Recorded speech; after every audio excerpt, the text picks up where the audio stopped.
Moi je trouve que ça fait un petit peu trop longtemps qu'on n'a pas parlé de série. Alors aujourd'hui on va parler d'une série qui est bien trash, bien gore, bien sanguinolente, c'est American Horror Story, et plus particulièrement de la saison 6 qui tient quand même sur certains points selon moi vraiment du génie. Et non c'est pas l'actu, elle vient pas de sortir, mais on s'en fout, elle est trop stylée.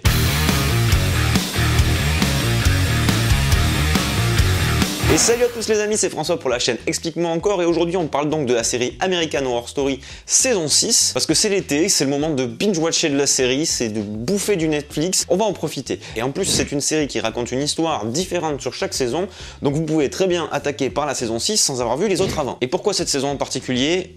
Un seul mot, le storytelling, c'est-à-dire la façon dont l'histoire est racontée. Et là clairement, il y a du niveau. Et puis rassurez-vous, même si on va regarder un petit peu la structure de la série, je vais pas vous spoiler l'intrigue. Là, on va vraiment s'intéresser à la façon dont l'histoire est racontée, mais pas à l'intrigue elle-même. Alors, installe-toi confortablement devant ton ordi, et on commence tout de suite. La particularité de cette saison dans cette série, c'est qu'elle est découpée en plusieurs grandes parties qui vont reprendre des codes de la télévision. Et quand je dis reprendre, c'est vraiment reprendre, c'est impressionnant de fidélité. On a donc un mélange des genres bien précis sur différents cas d'émissions de télévision différents qui vont permettre une immersion assez impressionnante dans le scénario directement pour servir l'histoire et pour varier les points de vue. Ah oui, parce que cette saison, elle a la particularité, contrairement aux autres, d'être présentée comme un docu-fiction, ce qui déjà en soi était un sacré challenge. Attaquons-nous donc à la première partie, c'est-à-dire l'émission de télé Reconstitution. On retrouve donc dans cette partie documentaire fiction des interviews de supposés personnages réels et des reconstitutions des événements qu'ils auraient vécus. Sur ces interviews, on retrouve toutes les techniques classiques, c'est-à-dire un fond homogène, les éclairages qui vont bien et puis le regard vers un coin de la caméra pour faire comme si on discutait avec quelqu'un qui nous interviewe, qui n'est pas mon cas ici. Dans la partie reconstitution, on est plus dans de la série classique sans grande particularité. Mais on est déjà dans un premier niveau de réalisme, c'est-à-dire qu'on nous présente l'histoire comme étant une histoire vraie, avec des personnes qui racontent leur histoire, et une deuxième partie où c'est scénarisé, romancé, reconstitué. Bon, on sait que c'est pas vrai, mais le doute commence à arriver. Et c'est là qu'arrive la deuxième partie, celle qui est à mon avis la plus intéressante pour moi, la partie télé-réalité.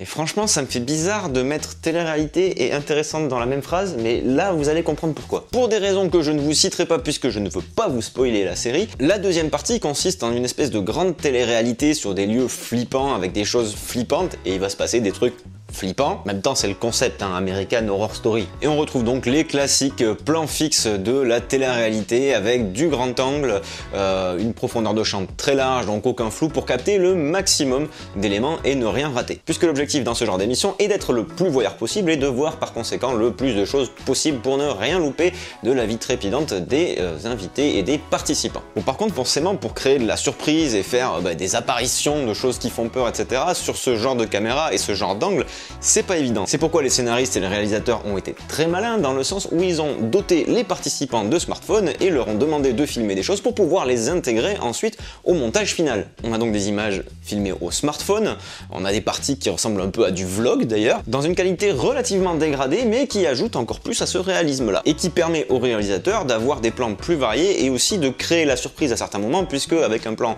vlog comme ça, on va pouvoir faire apparaître des choses, on va pouvoir créer un petit peu la surprise dans le scénario. On a également des plans de GoPro à certains moments, de protagonistes qui arrivent un peu plus tard dans l'histoire. On a ensuite du live en streaming sur une plateforme qui n'est pas nommée mais qui ressemble fortement à YouTube. Et là, on se prend un grand shoot de réalisme dans la tronche, tout simplement parce qu'on se retrouve face à des images qui sont très familières. Que ce soit la télé-réalité, les selfies au smartphone ou la GoPro quand on part en balade, c'est quelque chose qu'on connaît, voire même quelque chose qu'on aurait pu faire nous-mêmes et qui devient pour le coup complètement immersif, avec une possibilité de varier les points de vue, de se rapprocher des personnages et de pouvoir raconter l'histoire avec des angles qui nous sont connus, avec des références qui nous touchent, qui touchent notre quotidien. Alors déjà, il y avait quand même un petit peu de réalisme sur la première partie avec ce côté documentaire. Là, on passe un cap de plus pour avoir quelque chose d'encore plus proche du spectateur. Ce qui nous amène à la troisième partie, le journal télé.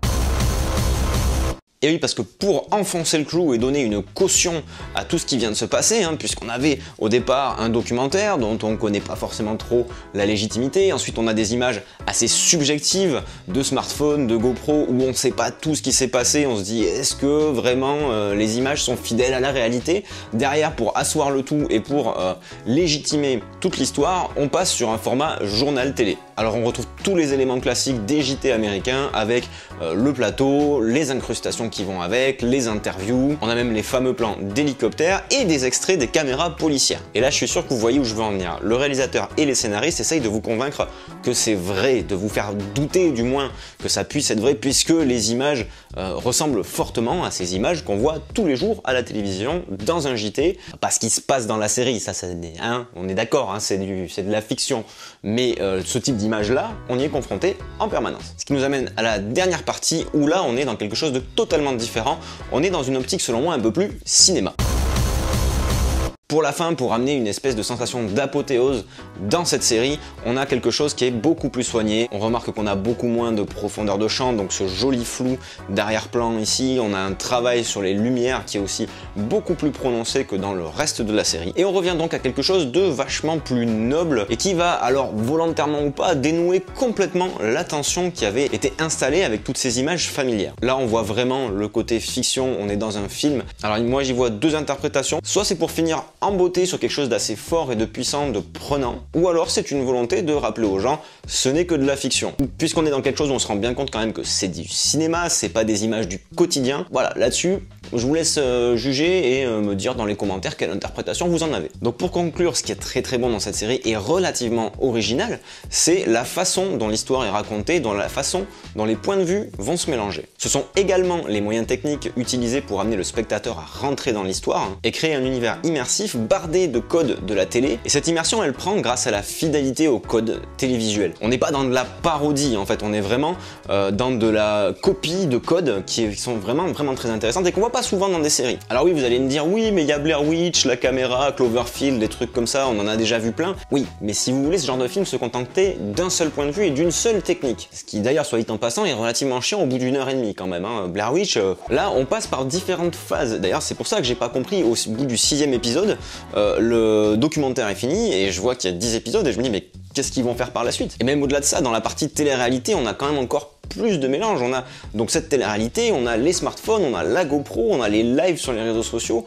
Il y a tout un tas de références qui sont super bien utilisées et qui vraiment servent l'histoire. Et c'est là où je veux en venir aussi, c'est-à-dire que quand je parle de moyens techniques, c'est pas forcément de gros moyens techniques. Et là, pour le coup, on est vraiment sur un petit budget. Donc ça veut pas dire que parce que vous avez pas une grosse caméra, vous pouvez pas raconter une histoire. Là, clairement, c'est la preuve par A plus B que c'est possible de raconter une histoire avec un simple smartphone. Et je les suspecte même d'avoir volontairement dégradé la qualité de certains plans, hein, pour pousser encore plus le réalisme, voilà, faire un truc bien dégueulasse. Bref, la série n'a jamais aussi bien porté son nom qu'avec cette saison, American Horror Story, puisque vraiment là, on nous raconte une histoire. Et ça, c'est vraiment le truc que j'ai apprécié. Il y a beaucoup d'autres saisons où cet aspect-là, il a été un petit peu oublié. Là, on a vraiment un côté histoire qui fait peur au coin du feu, 2.0, et c'est juste du kiff. Attention quand même, âme sensible s'abstenir, ça reste bien trash quand même. Hein. À certains moments, ça te... Ah ouais, quand même. Mais moi j'ai kiffé et je voulais partager ça avec vous. Et voilà les amis, c'est tout pour aujourd'hui. J'espère que cette vidéo vous aura plu, qu'elle vous aura donné envie de regarder la série. Comme d'hab, hein, vous pouvez mettre le petit coup de blaster sur le pouce en l'air qui se situe en dessous de la vidéo. Vous abonner si c'est pas déjà fait. Hein, sur cette chaîne, on parle de vidéos, que ce soit de la vidéo à regarder ou de la vidéo à faire. Et comme d'habitude, je vous dis, restez curieux et à très bientôt pour une prochaine vidéo.